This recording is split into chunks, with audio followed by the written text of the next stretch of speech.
Hello, ladies and gentlemen, boys and girls. Welcome to another edition of Infection Podcast. My name is Nick Craig. You can follow me on X at Nicholas M. Craig or check out our website, infectionpodcast.com. Joining me, as always, Brian with an eye, Aldridge. What's going on, buddy? Not too much. Weather's getting nicer, so that's good. You can come visit us. We don't have beaches though. So. My whole all my skin is peeling off. I don't know if it makes its way on camera, but it's all laying out in off. the sun at the beach. I've already been sunburned like 3 times, so it's all peeling off. I know, me. Yeah, so tough. It's well, if you want to find me, you can find me at Boise Computer on X or at Brian Aldridge on Gab, Getter, Truth Social, and everywhere else. So Nick, we had a big piece of news. We weren't here last week, right? So no, we had a scheduling conflict, as we'll call it in the as they say in the biz, scheduling conflict. So you've got a background for those folks that are watching on our illustrious video feed, which you can do live or on demand on YouTube or Rumble.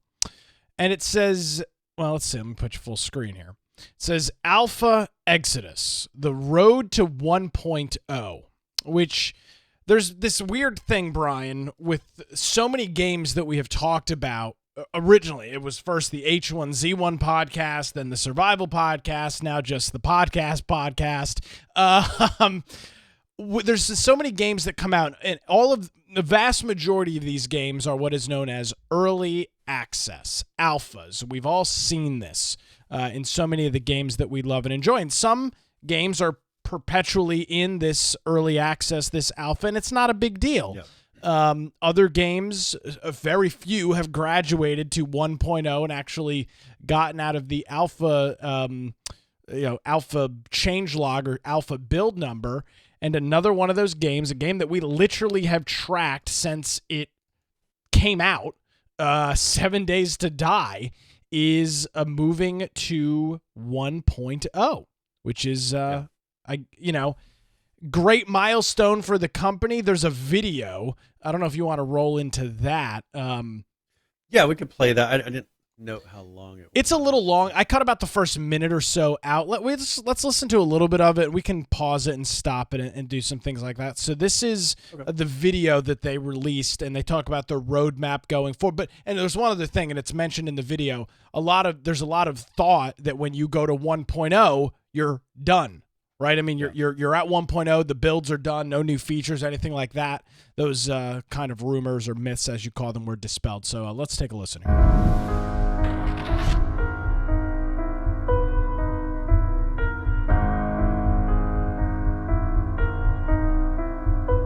Up to this point, we referred to 1.0 as Alpha 22, but internally, our plan has always been for Alpha 22 to be version 1. It's been the source of a lot of excitement for the team and what the future holds for the game. What does that mean for the game? By the way, can they get a teleprompter that's in front of the camera so this guy's not looking off screen the entire time? This bothers me beyond belief. He's looking up to the These guys always work though. It's unbelievable. Just get a freaking teleprompter. They're like $12 on Amazon. You put an iPhone in it. Okay, sorry. It means everything we promised is still coming. We haven't forgotten about our remaining Kickstarter goals and the features we promised over the years. We are still planning on supporting 7 Days to Die, as we always have. Many of those features will be outlined on our roadmap. Future alpha updates will turn into major content patches. We will still have experimental builds with stable releases going to consoles and other PC markets once they're ready. So when does 1.0 launch? We're currently planning for an experimental release in late May and a stable 1.0 launch in June. We'll have exact release dates as we get closer.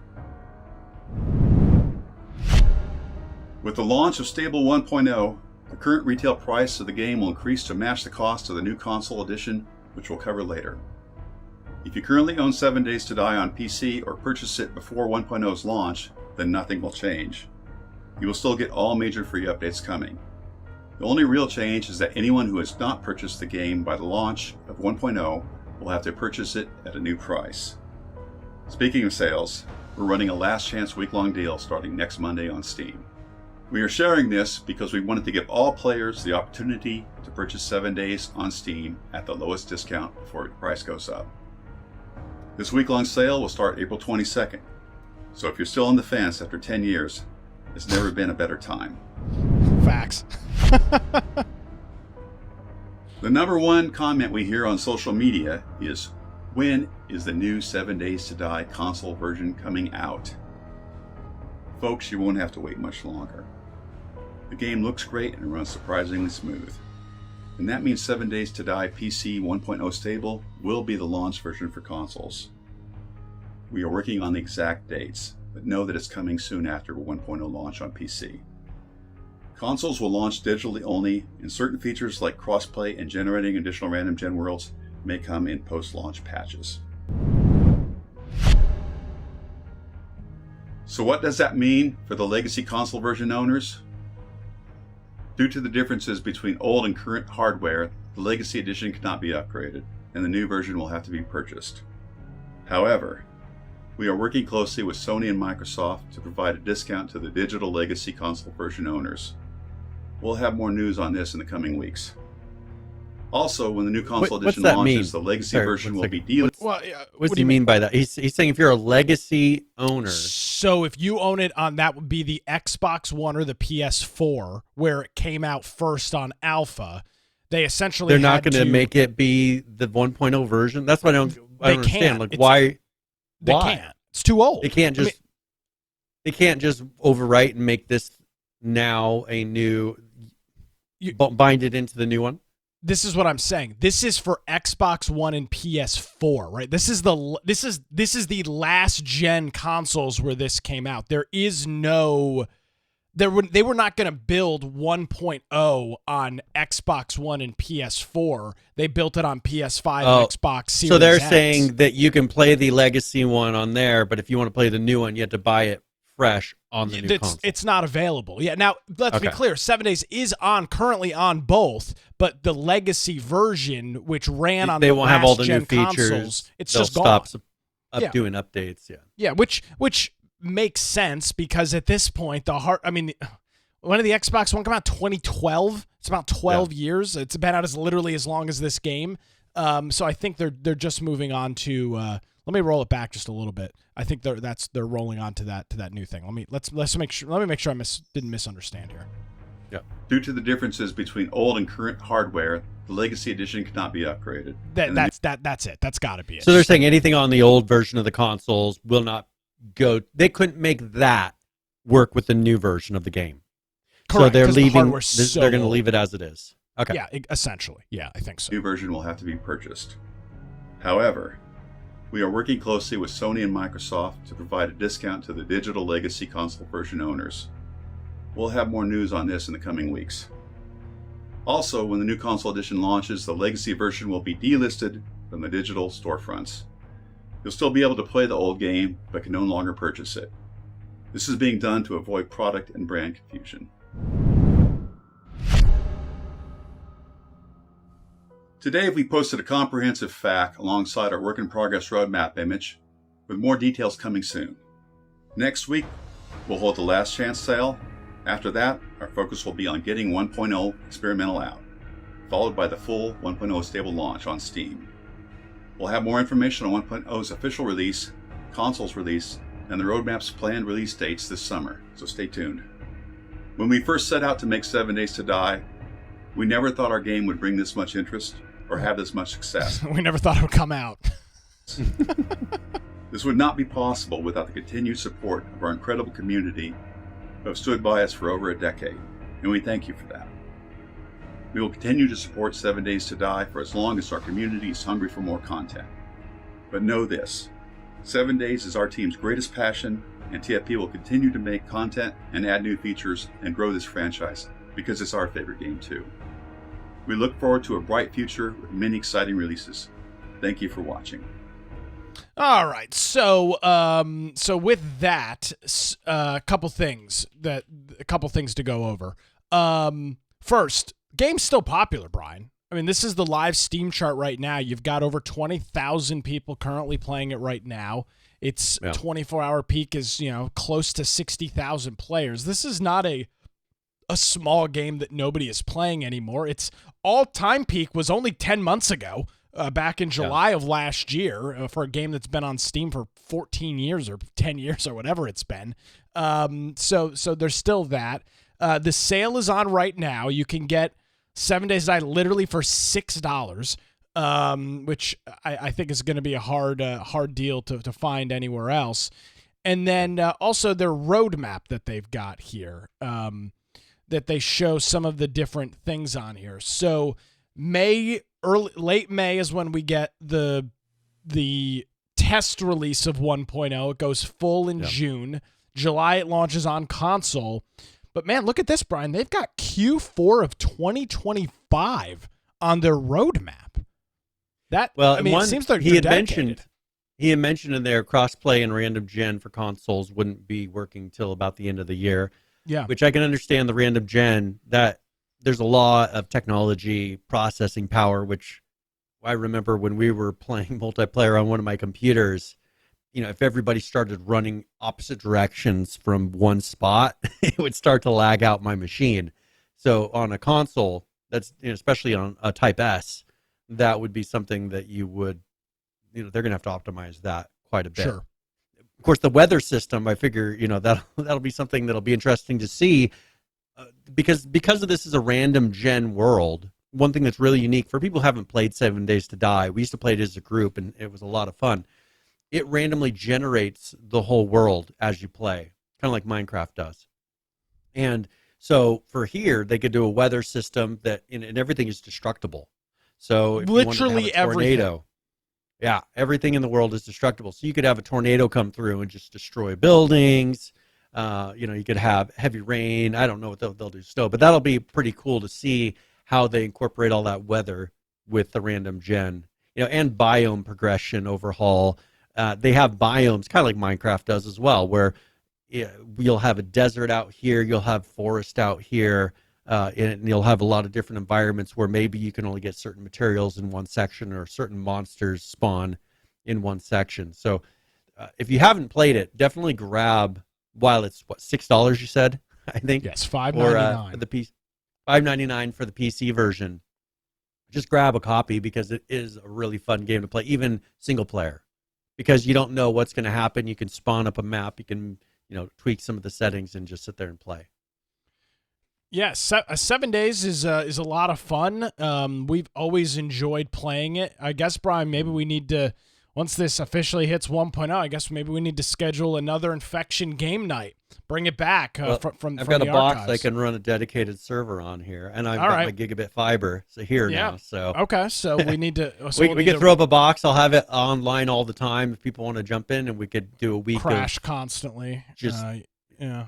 Well, it's the only thing that'll be run on there. We'll see. It's Windows, so. Well, it's not even about Windows. Just don't you remember how the servers the servers? That's what I'm saying. When everybody crash. ran out, when we'd first spawn in, and everybody like, I'm going to go and unlock new land, and everybody start running, and it's generating from 6 people at once, and my computer's just. Or riding that mini bike, and you would just ride the mini bike straight. When they first put out the motorcycles, people would jump on the bike, and it could barely generate fast enough while you're riding on the bike, and the thing's just like It was great. So I'm sure they fixed some of those things. Yeah. But. Now, let me say this. All joking aside, I don't know. Have we ever talked to the 7 Days guys? I don't think so. I followed them pretty closely, but they don't ever go anywhere. Joel, he sits there and does videos in his house, and isn't Joel these the guys are all guy? No, this guy, it's Joel Huang. It's that guy who's talking. Is his name Joel? Maybe it's not. I don't know. But I guess my point is, this is a huge milestone. Richard Henick. Sorry, Richard Henick. Okay. Many of 99% of these games, not only do they not make it out of alpha, they don't make it out of alpha. They don't have a player base. I mean, you were looking at a game that has been on Steam since 2013. When December 13th, 2013, it's been out for over 11 years. And with that, it is a huge milestone. Obviously, we're whipping on a couple of jokes there. But this is great. And the retail price of the game, Brian, affordable. $45 on all platforms compared to your $70 now MSRP AAA titles that you're seeing on next gen consoles. Very affordable. $6 is really hard to beat if you buy it on Steam right now. So good props to them. It's a lot of damn work. Now, I want to mention here really quick. So these guys started on a Kickstarter back in 2013. Yes. Is when they released off of that. I just want to name a few games that I kickstarted, and I want you to tell me if any of these seem to have hit the market and you've heard of them. Okay. So, Dead Matter. That's one I know you've heard of. Yeah, I've definitely heard of it. Definitely did not. Hold on. Let's see. While we do this, are any of these games still on Steam? Let's see. I mean, I assume Dead Matter is. Is it still though, or is it one of the? Okay, Dead Matter. All right, this is gonna be a fun thing. So you'll give me the name of the game, and I'll ask you, Brian, how many concurrent players it has currently. All right, let's go. Yeah, so Dead Matter. This is one that I kickstarted back in 2017. Okay. Or 2018, 2017. How many current players? Yeah, I'm asking you. 10. 10. No, you're way off. It's 2, and its all-time peak. Its all-time peak is 99 in 7 months ago. Yeah, I paid $30 Canadian for that. You got screwed. Okay, what's next? All right, so then Edengrad. It's a MMO post-apocalyptic reality simulator. EDENGRAD. I paid £7. It's not even available. Yeah, they had to take it off because it never got far enough. Okay. Islands of Nine, if you remember this. This one is no longer that VR. I paid $18 for this one. I don't think it's definitely not up. They took it down. No. All right, here's another one that I had high hopes for because it was in the open world dinosaur survival craze called Saurian. SAURIAN. I paid $15 for this one back in 2017. Hold on. Okay, this one's up. How many people do you think are playing Saurian right now? 20. No, way off. 3. And its all-time peak was 7 years ago. Yeah, probably when they released. Yeah. Okay. So that's Saurian. You could play, and what's cool about that one is you get to play a dinosaur, and you actually grow. Like you start out as an egg, you hatch. Oh, I remember this one. Yeah. And you survive as a dinosaur through the cycle, and you do generations. You meet a mate, you make a baby, and then you start out as that baby again. You can still buy it. It's $20. Yeah, it's for $20. See, I got a deal on it. How much did you pay? $15. Yeah. All right, here's one that's actually good. Now, this one is a point-and-click adventure. I paid $20. Thimbleweed Park. That's a popular. When they released this one, it's available on console. There's a lot of people to play this one. I played through the whole thing. It was a good, well done. Probably one of the only ones that worked. How many people are playing this game right now? I'd say probably 100. 2. Oh, man, my numbers are way off. Combined, I think we're at less than 10. I think we're at 7 combined concurrent players right now amongst your entire library of games that are available. Okay. Here's one that's actually, I think this one is now officially on the Game Pass. But I was one of the early Kickstarters of this one. Wasteland 2. I kickstarted this one back in 2013. Back before they released, when they had the original Wasteland they made, and they wanted to come back and make a number 2. And I think they've done a number of things since. But I think this was a pretty big one. And I think they did a third of that. So I mean that was like a legitimate game that actually came out. So I paid $15 for this one. Okay. And so I'm 15. I'm going to be more realistic. 15 people playing this one. 11. But look at its all-time peak 10 years ago. Damn near 19,000. I mean, this is one where you play through a story. It's not it's online. People are going to play it so much. It's like Firewatch. I mean, it had a great player counts when it came out. But I mean, are you like? Well, actually, that actually is probably a good analogy. Let's see how many people are playing this right now, because I don't think there's multiplayer in Firewatch. 57. Yeah, a great example of a game that was super popular and fun, but who's playing it right now? Exactly. I mean, it's just the time has passed. Yeah, sure. So here's one. I didn't even know what it was going to be when it came out. Okay. But it was by Double Fine. It's called Double Fine Adventure. Not anything what I expected. I played about half of it. And the game seems to switch at about the halfway point. It's kind of weird. Okay. But Double Fine Adventure. How many people playing this? I think I got the. I don't remember. I forget the div. I paid $15 for this. Okay. I'd say there's one person playing this. Ding Yes! ding, right on the money, my man. Right on Got the one. damn money. I don't know. got Do you have a sound effect for a ding ding ding? No, Ding, I don't. ding. I guess no, I don't have that. All right, look at this though. 53 players is its peak. That is not very good.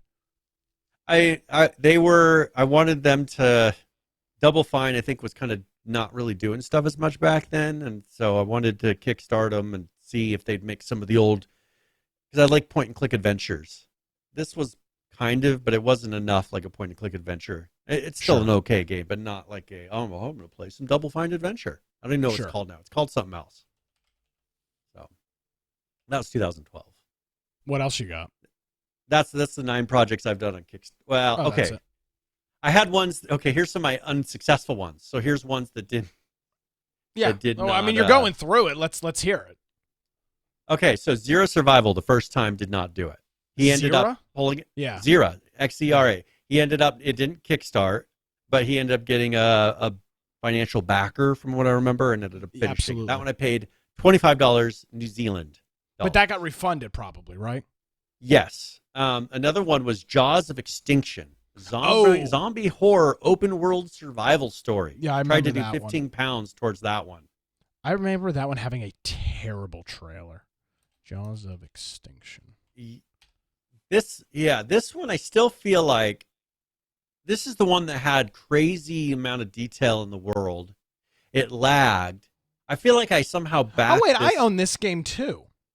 I feel like I ended up backing it somehow else. I think they failed the first time and then redid it. Because I Something have like that. I'm almost positive I have a copy of this game. My Steam is broken. Let's see, Jaws. Yeah, I do own this game, Jaws of Extinction.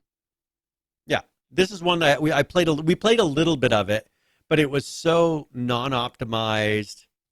Played 28 minutes. Yeah, we played just a little bit of the first level. I remember. And they're going to have to do a lot of work to make it multiplayer. I have because 2 friends that everything own this wasn't- game.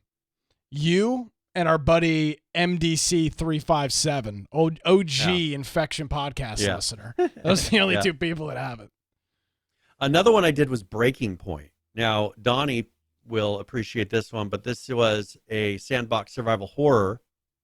It Okay. didn't, if I remember correctly, kickstart, but I ended up getting it somehow. I think I do have it. I'm pretty sure this game ended up making it somewhere. And then there's another one that was like a pinball game that I tried to kickstart that didn't go anywhere. So another ones I have are like hardware devices that didn't kickstart. Sure. So I think the point of that is this is not an easy thing. I mean, you don't just throw a project up on Kickstarter and snap your finger, and the next thing you know, you're at 1.0. Many of these games, 7 Days to Die, I think is a good example of a game that had huge issues at the start, and even later into its lifetime had huge issues with the game, but it's got a dedicated audience of people that play it. The development team had been super and continues apparently to be super responsive to the community. And it's working because they've been, essentially, they're selling the game for $6. So they're obviously trying to get. Which will probably make it means it goes what, $50? What's your guess as far as, because he said he'd talk about it later. It's $45. But is it 45 on the console and PC afterwards? Yeah. Okay. So I mean, they're trying to get as many people in there as possible, and to be able to fund an operation for a decade off of a Kickstarter and then selling it on Steam for what was the regular price? $25 when it's not on sale. Yep. That's pretty Sold remarkable. a lot of copies. Yeah, that's not an easy feat at all. Trying to see player counts or sales. I mean, Steam Spy says there's 12 million copies out there. Possibly. That's what the Play Tracker says. The same. Do you think thing. they're going to put it on the Game Pass on Xbox, or do you think they're going to sell it? It'd be a great Game Pass game. I'll tell you what. I can imagine them maybe after the first initial sale, than getting people to buy it Wait, is this first, accurate? but get it on the Game Pass. I think it'd be pretty good. Let me make sure I'm reading this correctly. This is the number 14th most ever game sold on Steam. Wow. So yeah, so they're doing good. I'm trying. Yeah, I mean, look at this. Look at this store data. Number 14 in top sellers. I assume that's all time. Of all time, yeah. It's got to be, right? Like, I mean, Yep. Let's look at another game. Stardew Valley. That's popular. Yeah, 46. Wow. That's impressive. there I you didn't go.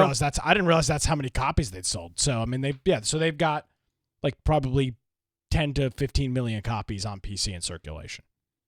Pretty impressive. At 20 something bucks. a 25 piece. bucks a piece. That's no small sum of money. Yep, they did very well, and this is the dream of a Kickstarter.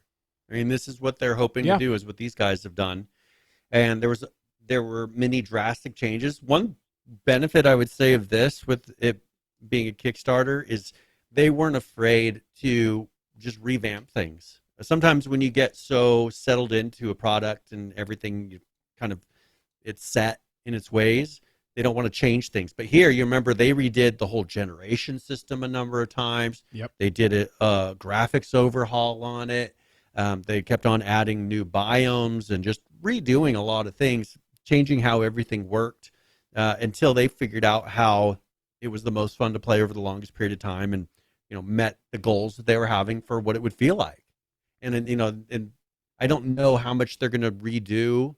How much are they going to polish, and what are they going to change for this 1.0? I assume they're going to kind of have some cool new things that we haven't seen in the 1.0, or maybe it'll be, hey, here's our polished version of the alpha, and this is it going forward.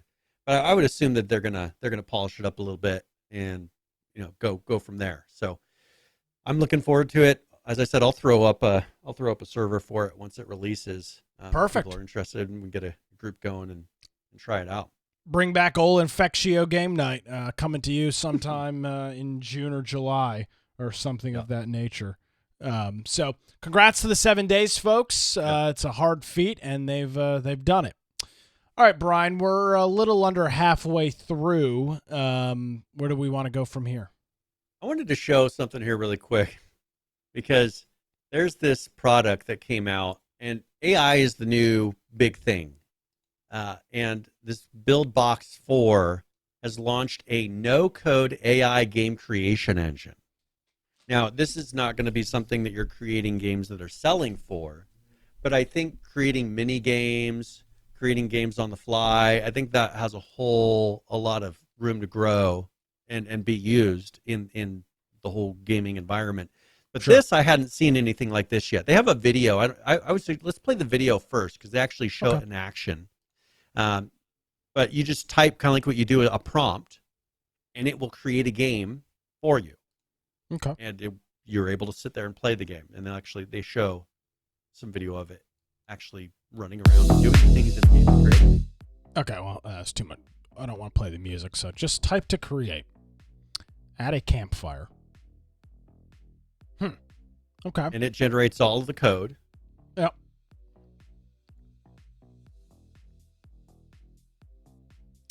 Okay. Yep. So some simple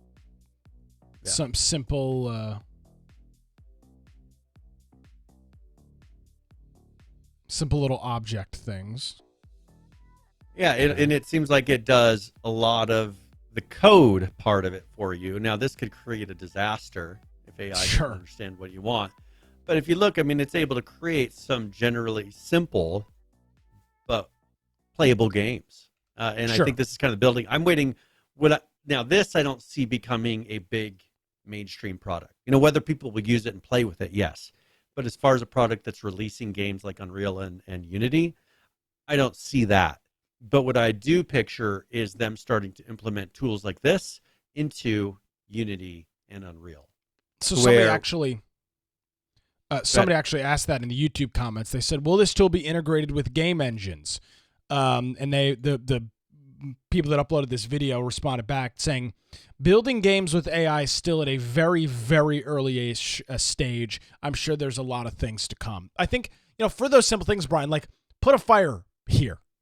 Things like that are, put a fire here that you can turn on and off by interacting with it or something like that. Or that lights at night when it's dark outside. Sure. Things, simple things like that. Yeah, is a really cool feature and can really, we just spent 30 minutes talking about indie games or alpha games or early access games, whatever you want to call them. The biggest issue with these projects is that things that seem like they're simple, like putting a campfire into a game that comes on at night, is not always simple. It flickers and looks realistic and all the different things. It sounds simple. You close your eyes and you can envision it. It's very easy. Not necessarily, maybe that's too easy of an example to use, but it's not as simple as just, I guess in some cases it is now. You buy a campfire asset, you can just dump it in there. Well, let's talk about AI though. Let's say I want to have a character that walks along a mountain path and patrols for enemies. That to actually make is hard to do in an engine.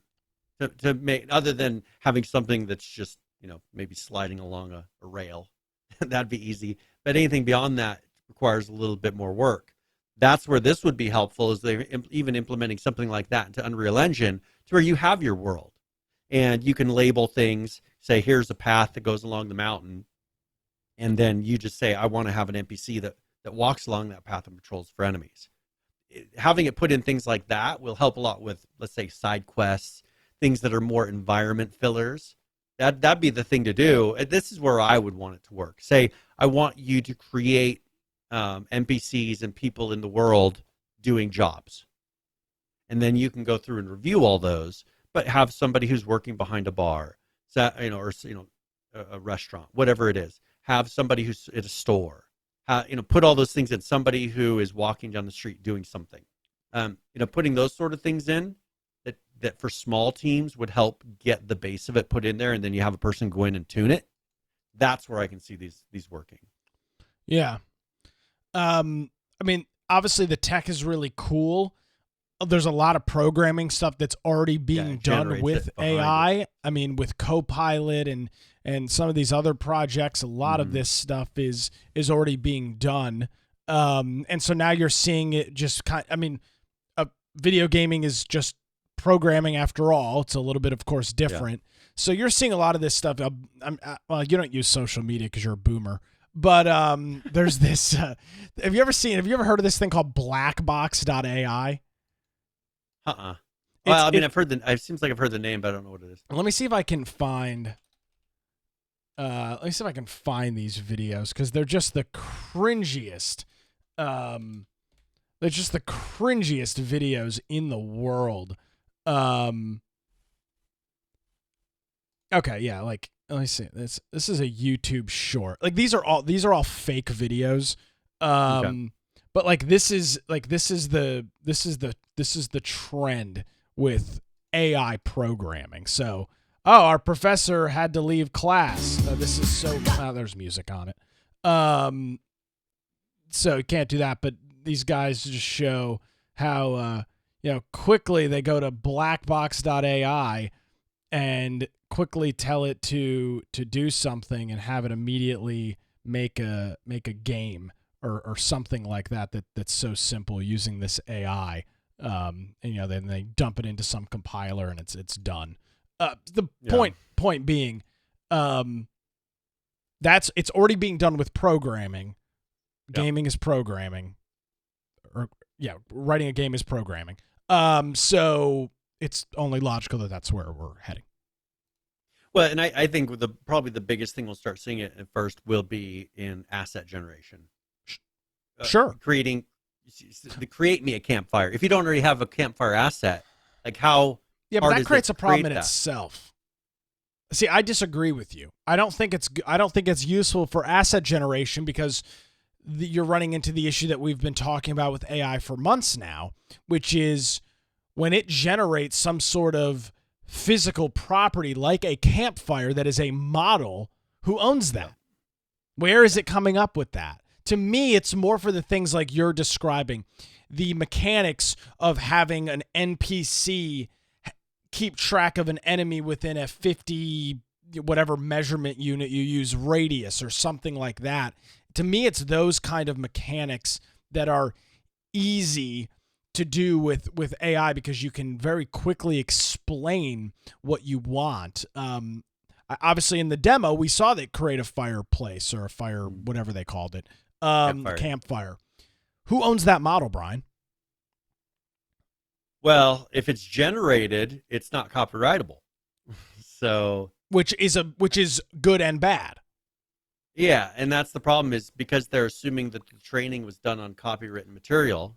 But what's the license on that? They can't. You can't copyright it. So it's the equivalent of open source in a way. But that's hold on. That's important here because depending on what the license for that, and obviously I know you can't copyright it, but depending on if it's some GNU license or something like that, can you then sell that product with these AI generated assets? I don't know what the licensing looks like for that. You can sell it just like you can buy software products that have open source tools implemented into them. Sure. You're not purchasing the open source tools. They're being used in the product, but they're not used solely by the product, right? So that's where, let's say a game goes and generates half of its assets through AI. They wouldn't be able to prevent anyone from taking those assets and doing whatever they want with them. I think it's going to create a big mess when it comes to how copyright works. I don't know. We've got a lot of there's some articles we have. I have to see if they're still in here. We have some stories here on AI where we've been talking about copyright law. Here, China, they said the court says AI broke copyright law in apparent world first. So they found that images generated by an artificial intelligence service infringed the copyright of a popular Japanese superhero character, a Chinese newspaper reported, and appears to be the first ruling of its kind, saying that it created a character that was pretty much, identical to the copywritten character, and so they lost. Well, this is going to be something that they're going to have to do some sort of overriding legal decision to figure this out. Because I don't know how they're going to get around it in the current way the legal system works. I'm on the BuildBox website, and this is the section. Are games I make with BuildBox royalty free? Everything you make is yours. If you choose to monetize your app using AdBox monetization, that's something else that they sell, BuildBox will collect a percentage depending on your subscription tier of the ad revenue through the AdBox monetization. Any other monetization you implement is yours to keep. So in this case, you do whatever generation through BuildBox, and if you want to take it, they can't copyright those materials. They can't. That's why they say so everything you make is yours because they can't tell you it's not. Exactly. So you can take it to your own platform and do what you want. If you want to use their stuff, obviously they're going to charge you a fee on top of it, which is. And they say it's yours, though. It's really not yours. Someone could take them from you, and what are you going to say? Well, it's not that anybody could take them from you. Somebody generates it, and the AI model spits out something that looks almost identical. 99% the same. Yeah, there you go. Here's the thing. Is this any different? And I guess this is the question. Is this any different than you, Brian, going to the Unreal Marketplace, buying a campfire model, airbrushing it a little bit or doing some things to make it look a little bit different and quote unquote unique for your game? I would argue no, because in many cases you're just buying the asset anyway, making small tweaks to make, and we've all seen this before. What is it? The health kit that's in like every freaking early access survival game that we ever played. It's the same damn health kit. It's in every game. Yeah. So it's, I don't know. There's a lot of stuff here that is still. And I own that health kit in one of my packs. Like I'm sure you do. So there's. I don't know where any of this stuff goes. To be honest with you, Brian, it's a little overwhelming.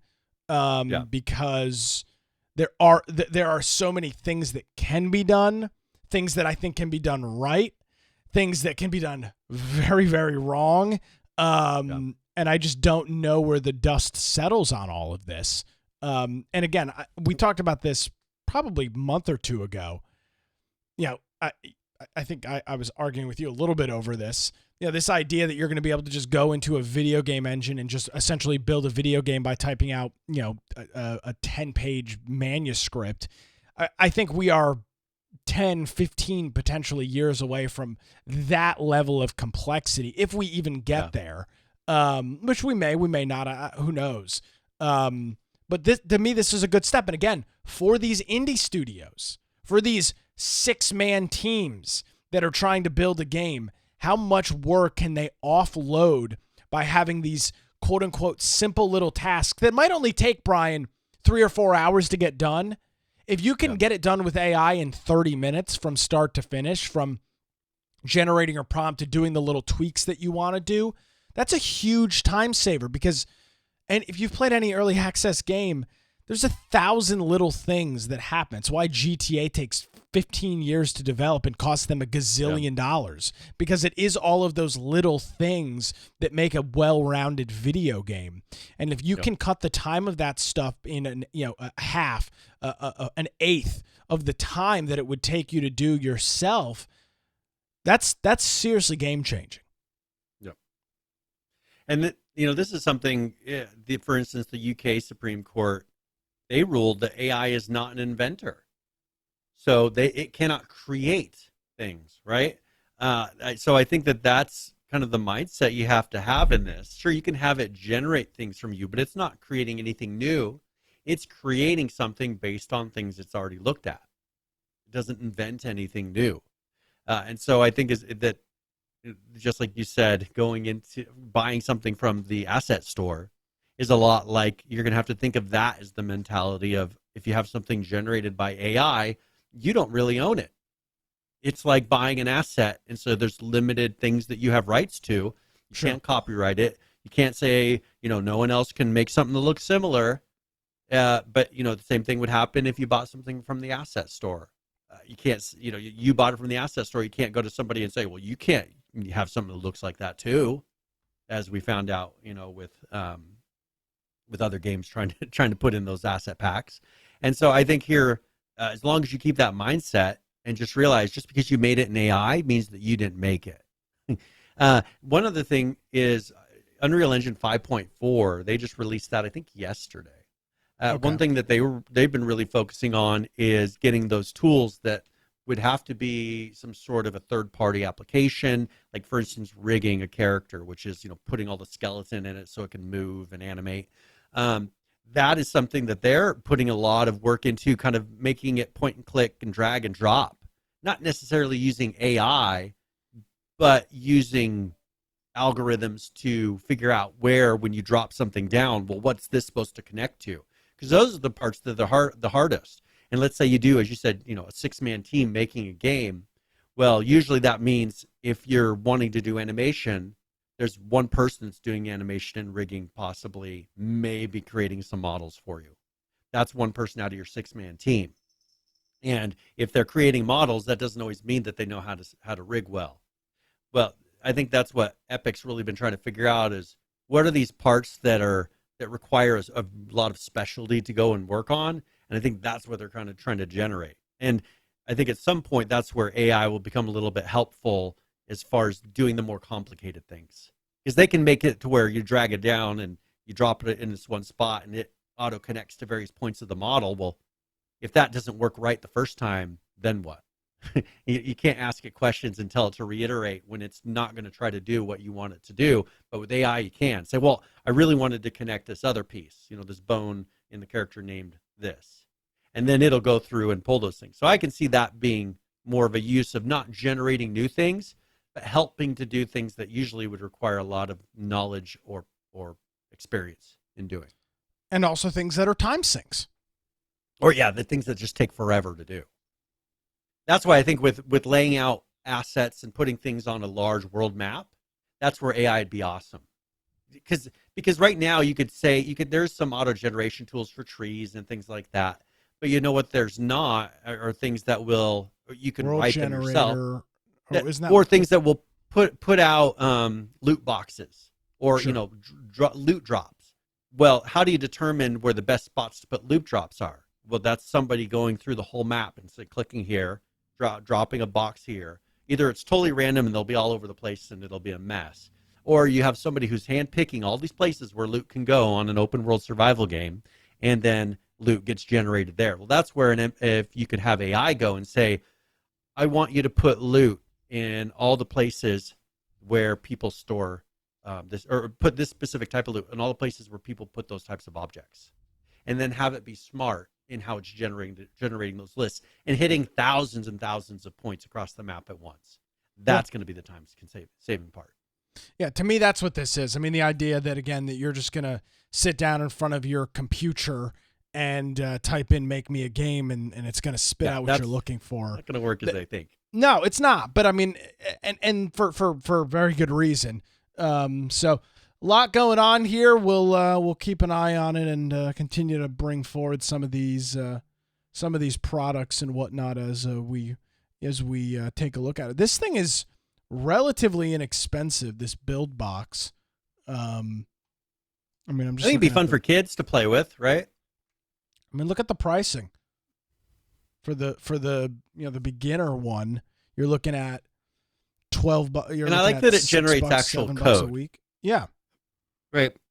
And so that's where you'd want to go to the pro license, because you can see it says AI code edit. So, like for instance, with my oldest son, he's been doing code combat, and he's been having a lot of fun with that. And it's been doing a really good job of teaching him Python. Well, something like this, to where if I told him go and make me a game from scratch, that would be probably something that's overwhelming, because like, where do you start? Sure. But with something like this, if you're just saying, well, I want you to learn about how to do various parts to game development, this would be a good thing, because you could say, well, make me a game, and then I can go look at, well, how did it make the inventory system? I want to see, what did it do to make the inventory system, and then you can go and study that. I think it'd be more of a learning tool than something that you're making and selling games with. Which I think, even with the AI coding various things that they have right now, GitHub's got theirs. There's even ChatGPT and the Bing free thing, Copilot, that can do some code for you. To me, that's exactly what it is how do I do this in JavaScript? Or I have this, how do I make it also do this in PHP? And it gives you back the answer, which, yes, is great. But again, it's also that learning process that, right now the solution is, Brian, watch YouTube videos, read articles online, or I guess you buy some sort of course. I'm sure there's plenty of Unreal or a Unity courses that you can purchase to learn how to build a game. Game Dev 101. This is just another alternative to that. Yep. And so I think it will have its uses. I think it's, the thing would be for them to market it as a way to have your kids learn how to make games and also make fun little, games. It kind of like a Roblox with AI. Yeah. In a way. That's what I would view it as. And I think at some point, maybe when they figured out their marketing, they'll probably push more that direction. I had one thing I wanted to talk about. Sure. We got 10 minutes, but I came across this, and it kind of talks about some of the things that we've been covering. But this is from Axios, who is more of a liberal. It's more of a liberal site. It's funny you say that, because they are, but then every once in a while, not even every once in a while, I'd say once a week, I find a really good story from them, and I use it on my show. It's like they're weird. But usually it's fairly liberal, but not all the. It's not like someone where it's all the time. It's not MSNBC. Generally, yeah. So here's one they titled, "How a New Decision from the Supreme Court Complicates the DEI Landscape." And I remember bringing this up a couple weeks ago, but they had one where, the Muldrow versus City of St. Louis decision. It comes as DEI efforts inside companies and government offices and universities are under attack, is how they word this, saying that you can't have preference of one person over another based on various aspects of them, right? And this has been something that's really coming to a head in a number of different areas. For instance, let's talk about this Google thing that happened here, a week and a half ago, 2 weeks, a week ago? Yeah. So the Google workers, and this is something I've talked about aspects of this for quite some time, but these Google workers, they went into one of the offices of another employee, and they sat there and refused to leave because they were protesting for, for Gaza, anti-Israel type of a thing. And Pro Hamas, call it what it is. Pro Hamas, whatever that is. And so they sat there and they refused to leave. Well, they were all fired. And this normally would be okay with Google, right? But we've hit a very tricky situation when it comes to this whole area, when you're dealing with a us versus them, when you have both aspects in your company, because you have so much diversity you've brought in. You have a lot of people that are Jewish. You have a lot of people that are Middle Eastern, Islamic, I guess you could call it, that are now in your companies that you've brought in, that in a lot of ways do not like each other whatsoever. I could say some of them probably hate each other. Well, don't forget the late 20s, early 30-something liberal white women too, Brian, that are constantly trying to make every world issue an event about them. They also add into this equation as well. And so this right here is an example of that, where there's another one I had here from Business Insider. And what they said, and I like this, Google workers firing showed that the office actually isn't a place to be yourself.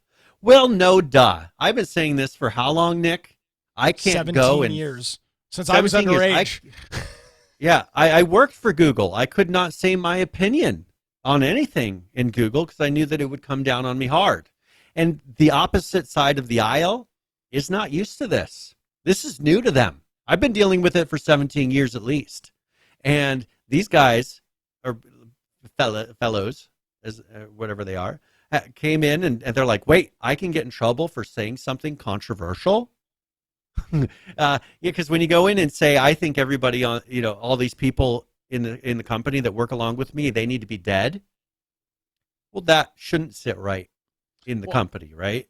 No, but you know what's funny about it too, Brian, is that both of these sides of individuals are on the same side of the political spectrum. They're both liberals. They're all liberal. That's the thing that's really biting them. It's like, well, which liberal do you back? If you back the Hamas, that means you want to kill people in Israel. But if you back Israel, then all of a sudden all these people you've been catering to for so many years are going to come and threaten you and do things to you. They've put themselves in a pickle because all of these rivals, just like all these politicians that were saying, you get up and get in people's faces. At restaurants, if you see a politician you don't like, you just get in their face and you don't leave them alone and you make them feel uncomfortable. That's Maxine Waters, Yeah, and then when it starts happening to them, this is wrong. They shouldn't be doing this. I can't believe that it's such hatefulness. This is what you've been telling all these people, and now your followers, the Hamas people, are going and harassing you. What you told them to do to others, but because you're not doing everything and catering to them 100%, because you're unwilling to say, I want Jews to die, all of a sudden you're the enemy? Well, doesn't that suck for you? Welcome. Yeah, this is what happens when you try to out-liberal each other, and that is exactly what you're seeing going on right now. I mean, no, all joking aside, I mean, it is a... Coming home to roost. It's a family-friendly show, so I won't say the word, but it's a measuring contest, Brian. Include your favorite phallic object. That's what this is. It's nothing more than a contest of who is the better or best or morest liberal. And that's all that this has turned into. So now you've got two groups of people that politically are very much aligned on a vast majority of things that are threatening to kill each other in workplaces and on college campuses, because this is what these organizations have fostered. And as you noted, it's come home to roost. I don't have any sympathy at all. No. I hope this gets 10 times worse for these companies. Back. I think we're right there. I think it's hit the point where the pendulum has gone out. One example I wanted to bring into here was the whole Wizard of the Coast, Dungeons and Dragons, things from Hasbro. That was one where, remember, they wanted to remove races from D&D. Yep. One of the core aspects of the whole thing, because they felt like it was, wrong to put people in boxes. Of course. Remove genders, do race swapping of various characters. This is something that really almost made them lose their clientele. The people finally were like, okay, I don't mind changes here and there, but they wanted to go in and make it to where you couldn't do all these things, taking out all these characters, saying there was racism all over in the game when that's not what it was about. And I think that was one where the president of that company had to resign because of how hard they were pushing. They were pushing DEI into everything they were doing. So, and of course, this is Cynthia Williams, who was the president of Hasbro. So, as you said, liberal white woman going in and trying to fix the company, and ended up almost taking it to where they would no longer be the main D&D, and another company was about to come in and take over and start creating their own rule set, and people would have transitioned over. If you had totally destroyed the product of D&D. Transition to what? Well, something less liberal. Well, no, I'm just saying, we're transitioning is a very popular thing. Oh, these yeah, days. transitioning. I was just curious what kind of transitioning was going on here. But there are competitors. Oh, there are competitors to D&D. What's the game that we play? Well, we play D&D. No. Which one are you talking about? The one that we played in Seattle. You're talking about Lance's game. Yeah, Lance's like 80s board I'm trying game. to Like that old school or board game. like- yeah. No, that's not it. I can't remember off the top of my head. Too bad he's not Okay. here. But yeah, something like there's another product, and really, what for people that don't know, with D&D and Hasbro and all this, they create a rule set that people play by. Like they're creating editions of it and creating all the rules that you play all these games by. Well, they came in and said, we're going to get rid of all the old rules and make you force everybody to follow this new rules where there's no races, and we're taking out all these things that we feel are not liberal enough. And that's where they had to they came back and open sourced their license, if you remember correctly, to say I'm sorry to everybody, so that it would be impossible for them to turn around and do that. With what they threatened to do, they did something so extreme to make it so they couldn't do it, just to prove to people, hey, please stay with us, because everybody would have jumped ship, and then you would have had a big problem. But this is an example of liberal gone nuts, and what happens from it. And I think we just need to keep having this happen with different companies. If a company's going nuts liberally, just quit buying their product. It's that simple. That's something that we've done for a number. I still don't buy Gillette razors. You can say, well, I stick to certain things. I don't buy Gillette razors anymore. I haven't drank a Bud Light in years. Yeah, I don't drink Bud Light. I don't. But well, you don't drink I could say, well, that's because I jump on bandwagons. No, if you bash me and say that you don't like what I am, which is a white male, that's me. I can't change it, no matter what these non-biologists say. I'm not going to buy your product. Well, period. What I think is so funny about like the whole thing with D&D.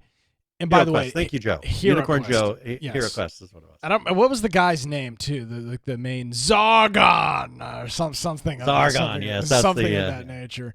Who is the arch foe? But like you look at the D&D crowd, Brian. Vast majority of them also very liberal, and so again, it's just like it's really become. And I say this on my radio show all the time. But it really is just a contest at this point of who can be more inclusive, quote unquote, open, quote unquote, equitable, quote unquote. And that's just these groups are all just going to self-destruct. It's going to be a black hole. It swallows itself eventually. That's what happens because it sucks everything else up. And Google, the reason that they didn't go with the the Hamas people is because they were how many employees was it? 28 employees were saying, we demand that you void this $1.2 billion contract with this company. With Israel, yeah. Yeah. You think they're going to give up a $1.2 billion contract for you 28 employees because you don't like them? I mean, in the current times that we're living in, it's worth the gamble, is it not? Yeah, but Google is currently not doing so well financially, that's true. They're not going to give up. It may be back in the day when money was flowing and they couldn't figure out where to store it all. Then they would have possibly said, "Yeah, we're going to take a stance on this. You guys are bombing people who came and kidnapped you and raped and tortured and did all these things. What jerks?" It's like, They would have done it back in the day, but I don't see them doing it now. So they're tightening their belt quite a bit because they're being affected a lot when it comes to search. AI is going to be a huge impact on search eventually, because right now I search really well. That's why I'm a good IT guy, because I know how to search. Eventually, you just ask a question and it'll do the same work that I do. I was going to say, I've been using Chat GPT and Copilot a lot more recently for quote unquote search than I have in the past, and it's been incredible. It combines and categorizes and helps you to narrow things down in a way that I would go through data and start sorting it out and figuring out and finding the answer. A lot of people struggle to do that type of thing. AI does it really well. And for me, it still works because I can say, well, give me a list of things that I can then sort through and look at, and it does that really well.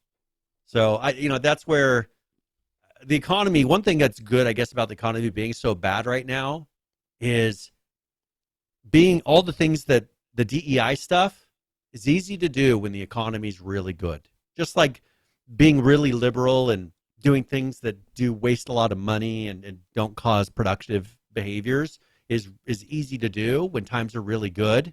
That's why usually we have really conservative times for a while. The economy starts booming, things get really good, and then everybody starts going liberal, and then it goes off the cliff. And then it's like, oh, we got to go conservative again.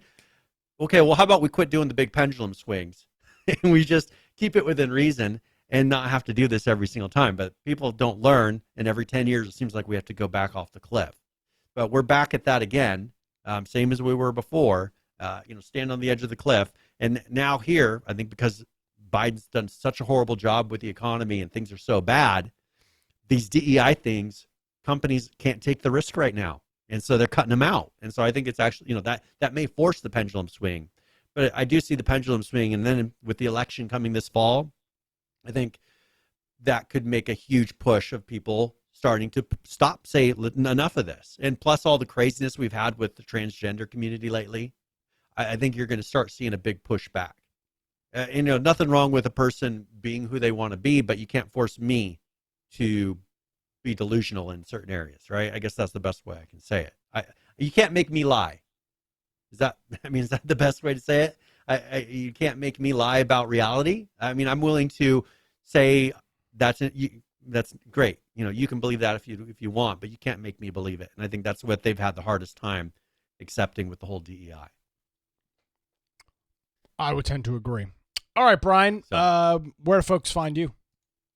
All right, well, you want to find me, you can find me at Boise Computer on X, or if you get me at Brian Aldridge on Gab, Getter, Truth Social, and other places. Of course, my blog, if you want to contact me directly, biteoftech.com, or if you go to our website, infectionpodcast.com, just go to the upper right-hand side and join us on Discord. And if you do that, that means that you can contact Nick or I directly through there. We've got 11 ARC servers running. We'll get that 7 days to die server going so that people can play it on there. Or if you want to just toss some links in the show news channel, maybe add to the conversation, or maybe something you feel like we've missed, put a link in there and we'll check it out before the show starts. If you do want to catch the show live, you can do that through Twitch or YouTube, or after the fact, we upload it to Rumble. We do our podcast forums uploaded after the fact at the lower right-hand side. A lot of different ways to listen and follow along there. But if you are going to listen on a podcast forum, that means that the show notes for that particular episode are up and running. You click on that, and there's a video and audio player built into the page, and then links for everything that we discussed throughout the show.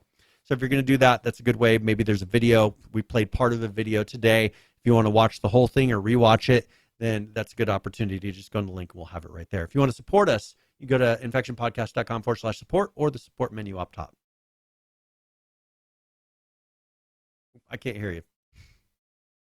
Hear me? Can you hear me now? There we go. Okay, perfect. All right, Brian, thank you very much. As always, greatly appreciated. We will do it again next week. Alrighty, folks, if you want to find me on social media, simple. You can follow me on X at Nicholas M. Craig, or check out my website, nickcraig.com, where you can view my day gig, the Wilmington's Morning News Podcast, which you can find wherever you get your shows. If you missed any portion of today's program, maybe that cool 7 Days to Die video, head on over to our website. You'll find the link there at infectionpodcast.com. Thank you so much for joining us, everybody. Have a great week. We'll see you next time.